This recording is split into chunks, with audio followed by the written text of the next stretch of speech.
Hello बच्चों, welcome back to your channel. So refraction of light के इस series में हम लोग बात करेंगे लॉज ऑफ रिफ्रैक्शन की। इस सीरीज़ की बाकी सारी वीडियोस आपको प्लेलिस्ट सेक्शन में मिल जाएंगी। तो स्टार्ट करते हैं इस वीडियो का टॉपिक लॉज ऑफ रिफ्रैक्शन। तो अगर रिफ्रैक्शन को डायग्रामेटिकली देखा जाए तो ये कुछ इस तरीके का होगा। यहाँ पे हमारे पास दो मीडियम है, मीडियम 1 एंड मीडियम 2। एक लाइट रे है जो कि मीडियम 1 से चलकर मीडियम 2 को हिट कर रही है। तो वो लाइट रे जो मीडियम 2 को हिट कर रही है उसको हम लोग कहते हैं इंसिडेंट रे। और बेंडिंग के बाद जो लाइट रे मीडियम 2 में ट्रैवल कर रही होती है उसको हम लोग कहते हैं रिफ्रैक्टेड रे। जिस पॉइंट पे इंसिडेंट रे मीडियम 2 को हिट कर रही होती है उसको कहा जाता है पॉइंट ऑफ इंसिडेंस। अगर इस पॉइंट ऑफ इंसिडेंस पे एक परपेंडिकुलर ड्रॉ किया जाए मीडियम 2 के साथ तो इस परपेंडिकुलर को हम लोग कहते हैं नॉर्मल। नॉर्मल और इंसिडेंट रे के बीच जो एंगल फॉर्म हो रहा होता है उसको कहा जाता है एंगल ऑफ इंसिडेंस और इसको डिनोट किया जाता है आई से। सिमिलरली नॉर्मल और रिफ्रैक्टेड रे के बीच जो एंगल फॉर्म हो रहा होता है उसको कहा जाता है एंगल ऑफ रिफ्रैक्शन और इसको डिनोट किया जाता है स्मॉल आर से। अब हम बात करते हैं लॉज ऑफ रिफ्रैक्शन की। तो जो पहला लॉ है वो ये कहता है कि incident ray, refracted ray and normal at the point of incidence all lie in the same plane. कहने का मतलब ये है हमारे पास इंसिडेंट रे, ये है हमारे पास रिफ्लेक्टेड रे और ये है हमारे पास नॉर्मल। तो ये तीनों के तीनों जो लाइंस है, रेज हैं, वो सब के सब एक ही प्लेन में लाई करेंगे। एक प्लेन में कहने का मतलब ये है कि एक फ्लैट सरफेस में ही ये वाली रे, इंसिडेंट रे, रिफ्रैक्टेड रे और नॉर्मल सब एक ही फ्लैट सरफेस में लाई करेंगे। अब हम बात करते हैं लॉज ऑफ रिफ्रैक्शन के सेकंड लॉ की। तो सेकंड लॉ ये कहता है कि ratio of sine of angle of incidence to the sine of angle of refraction is constant for a given pair of media and for a particular colour of light. अगर इसको mathematically देखें तो sine i divided by sine r ये एक constant होगा।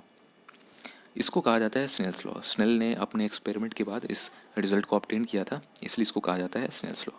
अब इस relation को एक डायग्राम की हेल्प से और बेहतर तरीके से समझने की कोशिश करते हैं। तो स्नेल्स लॉ ये कह रहा था कि ratio of sine of angle of incidence to the sine of angle of refraction ये एक कांस्टेंट होगा for a given pair of media. तो हमने यहाँ पे पेयर ऑफ मीडिया को फिक्स कर लिया है, एयर और ग्लास। लेट्स से कि ये वाली जो एंगल ऑफ इंसिडेंस है ये है I1 और ये वाली एंगल ऑफ रिफ्रैक्शन है R1। सिमिलरली ये वाली एंगल ऑफ इंसिडेंस है I2 और ये वाली एंगल ऑफ रिफ्रैक्शन है R2। तो स्नेल्स ये कह रहा था कि sign I1 divided by sign R1 ये इक्वल होगा sign I2 divided by sign R2 और ये एक कांस्टेंट होगा for a given pair of media and for a particular colour of light.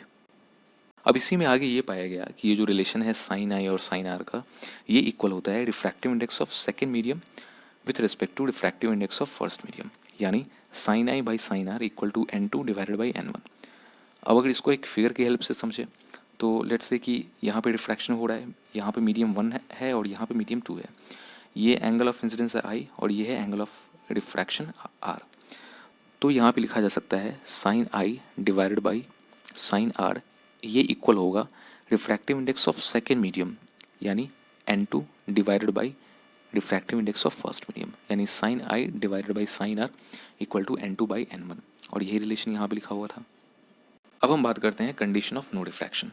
तो रिफ्रैक्शन के पहले वीडियो में हमने देखा था कि जब भी लाइट एक मीडियम से दूसरे मीडियम में जा रही होती है और अगर वो ऑब्लिकली हिट करे तब वहाँ पे बेंडिंग होता है, रिफ्रैक्शन होता है।